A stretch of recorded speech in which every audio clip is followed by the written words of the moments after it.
YOLO everybody, it's the man, the myth, the legend, Quad MFT here, and in today's video I've got a little bit of some TDM action gameplay going on in the background, playing solo using the nice M27 assault rifle. But today I've actually got a little bit of a story that I thought I would tell you guys. Now this story, it's going to be actually kind of weird, one of the most stories where I actually don't really like to tell people because some people actually don't believe it, but this one, I really don't know why people don't believe this one. I mean, a lot of people do believe it too. My parents were pretty freaked out when they heard that this happened. Don't worry guys, I did tell them. But what I'm here to tell you guys today is one time, this was probably about maybe 2.5 years ago, I was out doorbell ditching, you know, having a little bit of fun. I'm a teenager, you know. It was with me, my little brother, and 2 friends. So we were out doorbell ditching. It was probably about 2 streets over from where I live. The spaces between us aren't too big, but they're kind of big, you know. So we had to walk a little bit down a street and go around a certain cul-de-sac. So we had to go down this cul-de-sac, and what we did was we hit the house furthest that would take us the longest way to run. I really don't think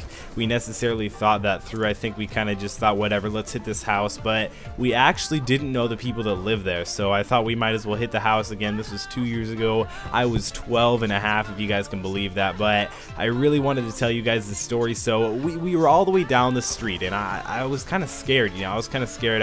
Back then I hadn't really done any pranks or anything like that, but I thought I would try it out. So I was with my little brother, and it was also 2 friends, like I mentioned a bit earlier. So we have one of my friends. It was I'm just gonna call him the shorter friend. So he goes up and he goes to ring the doorbell. We run away, and then nothing happens. So we're like, okay, well, what the heck happened? Why didn't anybody answer? Why didn't anybody come to the door? So, and we decided, we were like, oh, well, the lights are on, so they've got to be there, or maybe they left the light on. But we go there and we thought, well, why not ring it again? So we go there, we ring the doorbell again, we turn around and we see, and we wait, you know, we wait probably 25 to 30 seconds. It was a long 25 to 30 seconds because, you know, we're young, it's all suspenseful. We're like, is anybody there? Is anything gonna happen? But then some guy immediately books it out the garage. You can hear the garage pull it up because it's an automatic garage, and then we see him, he's driving out in the back of his SUV, and we're like, oh my gosh, what do we do? What do we do?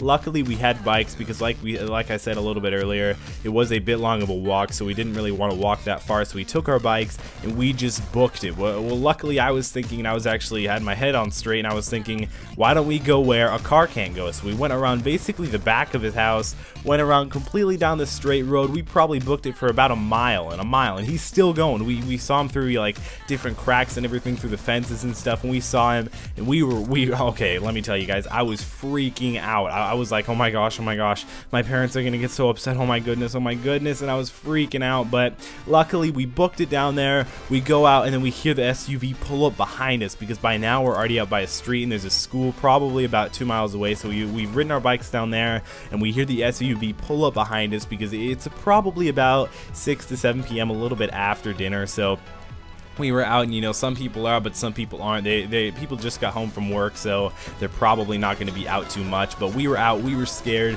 Again, we hear the SUV right behind us, so we go, we listen, everybody gets quiet. We're all hiding, kind of hiding behind a little bit of a fence. So we were a little bit scared, and we hear this guy. So we look out. I peek out around the fence with my little brother right below me, because of course he's shorter than me. And so we look out, and we see this guy. He freaking pulls out like a freaking ninja samurai sword. He pulls out like a legit, like 3-foot blade. Well, probably not 3 feet, probably about like 1.5 feet or something. This huge blade, and he swings it around like a ninja. Now this isn't some karate guy or anything. He's like a regular 6-foot-tall white guy, but oh my gosh, I mean, I'm not saying white people can't have karate skills or anything like that, but he swung it around like a ninja. Obviously he wasn't going to try and kill us. He didn't realize we were there. I mean, he realized we were there, but he didn't want to come and approach us. I don't really think he could see us, but he swung it around like a ninja. He takes it out, he like puts it down, and then he comes, well, of course he takes it with him, but he puts it down, yells, where are you guys, where are you? And then he comes out, and then he actually goes back into the SUV and drives home. And then we book it back, and we tell our parents, and we were like, oh my gosh, and we actually didn't end up getting in any trouble. It was just kind of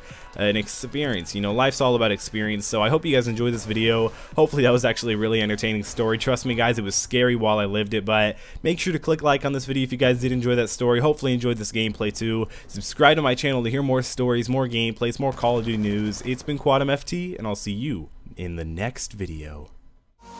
Caught up in this dream world, getting used to life. Hanging with the wrong people can keep you from doing right. So I keep my circle tight, homie, you can never penetrate. If your mind state is just a hate, you should renovate. Do some mental feng shui, boy, I'm hella hungry. I never play it safe like a touch base. Listen up, fuck face, open your damn eyes. If ignorance is bliss, then they feeding you damn lies. I'm never giving bad vibes, homie, you just ants eyes. Always do it big.